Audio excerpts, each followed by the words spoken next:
রাজবাড়ীর কোয়ালন্দ উপজেলার দৌলতদিয়া ফেরিঘাটে বুধবার বিকেলে এক ভয়াবহ দুর্ঘটনায় সৌহার্দ্য পরিবহনের একটি ঢাকাগামী যাত্রীবাহী বাস পন্টন থেকে পদ্মা নদীতে পড়ে গেছে। বাসটিতে প্রায় 40 জন যাত্রী ছিল বলে জানা গেছে। দুর্ঘটনার পর এখন পর্যন্ত 2 জন নারীর লাশ উদ্ধার করা হয়েছে। অনেক যাত্রী এখনও নিখোঁজ রয়েছেন।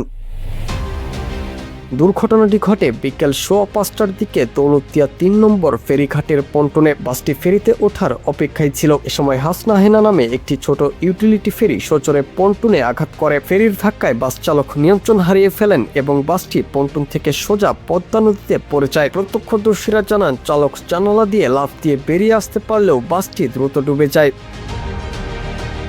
ঘাট তত্ত্বাবধায়ক মোহাম্মদ মনির হোসেন বলেন, চোখের সামনে বাসটি পন্টন থেকে পদ্মায় পড়ে গেল। আমরা কিছুই করতে পারিনি। বাসটি পন্টনের নিচে চলে যাওয়ায় উদ্ধার কাজ জটিল হয়ে পড়েছে। বাসটি পানির প্রায় 30 ফুট গভীরে অবস্থান করছে বলে জানা গেছে। দুর্ঘটনার পর কয়েকজন যাত্রী সাঁতরে তীরে উঠতে সক্ষম হয়েছেন, তবে অধিকাংশ যাত্রী বাসের ভেতরে আটকা পড়েন। রাত 8টা পর্যন্ত 2 জন নারীর লাশ উদ্ধার করা হয়েছে। বৃষ্টি ও ঝড়ো হাওয়ার কারণে উদ্ধার অভিযান ব্যাহত হচ্ছে।